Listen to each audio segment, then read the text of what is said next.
반갑습니다. 디낙TV입니다.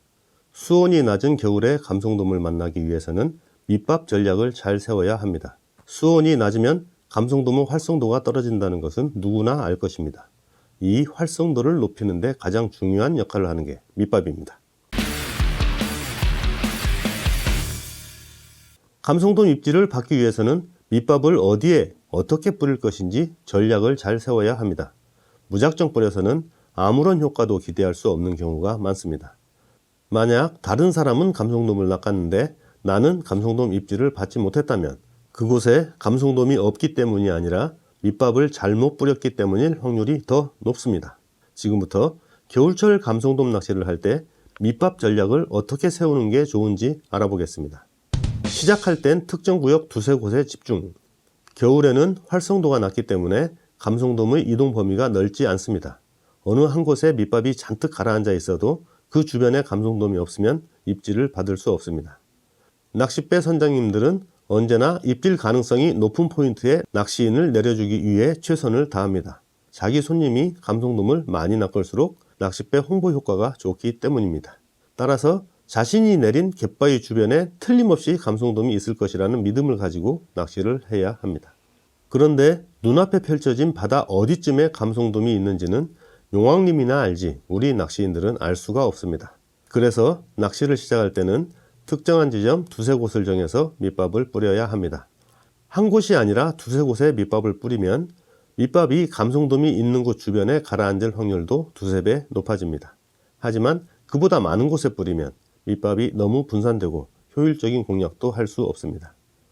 밑밥을 뿌리는 지점은 자신의 정면 방향인 1과 1보다 10m 정도 상류 지점인 2, 그리고 10m 정도 하류 지점인 3이 적당합니다. 밑밥을 던지는 거리는 갯바위 지형에 따라 다르긴 해도 대략 정면 방향인 1 기준으로 10에서 20m 정도가 적당합니다. 2와 3 지점은 대략 15에서 25m 정도가 됩니다. 갯바위로부터 10m보다 가까우면 수심이 너무 얕을 수 있고 25m보다 멀면 밑밥과 채비를 정확하게 던질 수 없다는 문제가 있습니다. 그리고 대부분의 낚시인이 갯바위로부터 10에서 20m 정도를 공략하는 경우가 많기 때문에 그 거리에 속하는 범위의 바닥에는 거의 매일 밑밥이 들어갔을 확률이 높습니다. 밑밥을 받아먹는 감성돔 입장에서는 꾸준하게 먹이가 공급되는 공간이 되기 때문에 다른 곳보다 감성돔이 머물고 있을 가능성이 높습니다. 어차피 감성돔이 어디 있는지 모르는 낚시인 입장에서는 이렇게 확률 높은 구간을 우선 공략하는 지혜가 필요합니다. 로테이션 캐스팅으로 입질 지점 확인. 낚시를 시작하면서 밑밥을 1, 2, 3 지점에 뿌리는 방법은 순차적인 로테이션입니다. 1, 2, 3 지점에 차례대로 밑밥을 뿌리고 채비 역시 로테이션 순서대로 캐스팅을 하는 것입니다. 먼저 1 지점에 밑밥을 대여섯 주걱 뿌리고 2와 3 순서로 밑밥을 대여섯 주걱씩 뿌립니다. 본격적인 낚시를 시작하기 전에 이런 식으로 밑밥을 서너 세트 정도 뿌리고 나서 미끼를 꿰고 낚시를 시작하면 됩니다. 채비를 던질 때는 조류와 수심을 감안해서 정한 채비 투척 지점인 A, B, C 지점에 차례대로 로테이션 캐스팅을 하면 됩니다. 1의 밑밥을 뿌린 다음 A의 채비를 던져서 밑채비가 정렬된 상태로 1 지점 근처로 찌가 오도록 만들어서 3 지점을 지나쳐서 흘린 다음 회수하고 2의 밑밥을 뿌린 다음 B의 채비를 던져 밑채비가 정렬된 상태로 2 지점 근처까지 찌가 오도록 만들어서 1 지점을 지나쳐서 흘린 다음 회수하고 3의 밑밥을 뿌린 다음 C의 채비를 던져서 밑채비가 정렬된 상태로 3 지점 근처까지 찌가 오도록 만들어서 10에서 20m 정도 흘린 다음 회수하는 식입니다. 이런 식으로 낚시를 하다가 입질이 오면 밑밥 투척 지점 1, 2, 3 중에서 입질 받은 지점만 집중적으로 공략합니다. 예를 들어 밑밥을 2에 뿌리고 채비를 B에 던져서 흘리다가 입질을 받았다면 그 다음부터는 밑밥 지점 2와 채비 지점 B에만 집중해서 낚시를 하면 되는 것입니다. 곡물류 많이 섞어 밑밥 구역 가까이 만들어야. 밑밥을 구성하는 성분은 크게 분말, 크릴, 곡물로 구분할 수 있습니다. 이 중에서 분말은 밑밥을 멀리 던질 수 있도록 뭉치는 역할과 수중에서 멀리까지 흘러가 멀리 있는 감성돔을 가까이 불러들이는 유인 역할을 합니다. 하지만 겨울에는 감성돔 활성도가 낮기 때문에 유인 역할은 거의 기대하기 어렵고 뭉치는 역할만 하게 됩니다. 크릴은 멀리 있는 감성돔을 냄새로 유인하는 역할과 감성돔의 먹이 활동을 촉진시키는 역할을 합니다. 밑밥 크릴을 받아먹던 감성돔이 자연스럽게 미끼도 먹게 만드는 것입니다. 크릴은 조류를 타고 멀리까지 흘러가 감성돔을 가까이 불러들이는 역할도 합니다. 곡물은 가라앉는 속도가 빠르기 때문에 감성돔의 입질 구역을 가까운 곳에 만들어주는 역할을 합니다.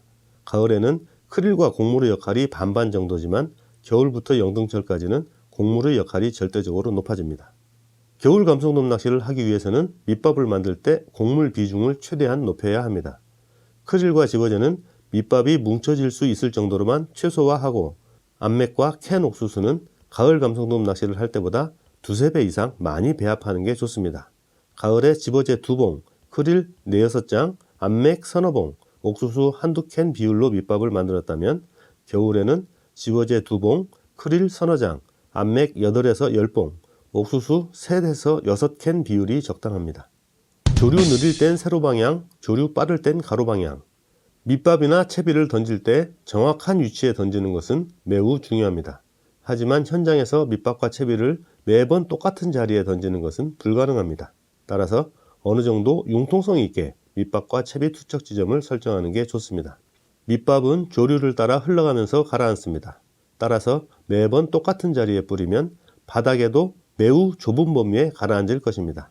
하지만 힘 조절이나 바람 등의 영향으로 밑밥이 수면에 떨어지는 자리는 조금씩 달라질 수밖에 없습니다. 따라서 처음부터 이런 부정확함을 감안해서 밑밥 투척 지점을 정할 필요가 있습니다. 조류가 느리면 밑밥이 멀리 흘러가지 않습니다. 따라서 낚시자리 가까운 곳에 밑밥을 가라앉힐 수 있습니다. 이런 상황에서는 밑밥이 가라앉는 입질 예상 구역을 세로 방향으로 폭넓게 만드는 게 유리합니다. 조류가 느린 상황에서는 낚시자리 전방 10에서 15m에 세로 방향인 1, 2, 3 지점에 밑밥을 뿌립니다. 1에서 3까지 거리는 3에서 5m 정도가 적당합니다. 이렇게 밑밥을 뿌리면 A 지점 부근에 밑밥이 가라앉으며 입질 예상 구역이 만들어지게 됩니다. 밑밥이 비교적 폭넓은 범위에 가라앉기 때문에 채비 투척 지점이나 정렬 지점이 다소 달라지더라도 미끼가 입질 예상 구역을 지나가게 됩니다. 조류가 빠르면 밑밥 구성 성분이 멀리까지 흘러가게 됩니다. 곡물류가 먼저 가라앉고 크릴이 좀 더 멀리 흘러가면서 가라앉고 분말 성분은 더 멀리까지 흘러갑니다. 이렇게 밑밥 성분이 조류를 타고 멀리 흘러가는 상황에서는 낚시자리 전방 가로 방향인 1, 2, 3 지점에 밑밥을 뿌리는 게 좋습니다. 1에서 3까지 거리는 5에서 10m 정도가 적당합니다. 이렇게 밑밥을 뿌리면 바닥에 가라앉는 밑밥도 긴 띠 형태를 이루게 됩니다. 한 자리에만 뿌렸을 때 5m 범위 정도의 곡물이 가라앉는다면 이렇게 뿌리면 15m 정도로 범위가 넓어지게 됩니다. 15m 정도가 지난 다음부터는 크릴이 가라앉아 있기 때문에 밑밥이 바닥에서 띠를 이루는 범위는 30m 이상까지 넓어지게 됩니다. 밑밥이 이런 형태로 가라앉으면 조류를 따라 흘러가는 채비가 탐색할 수 있는 입질 예상 구역이 넓어지므로 입질받을 가능성도 그만큼 커집니다. 오늘 영상 내용 유익하셨다면 구독, 좋아요 부탁드리겠습니다. 갯바위 감성돔 낚시를 사랑하시는 시청자 여러분, 올겨울에는 꼭 대물하십시오.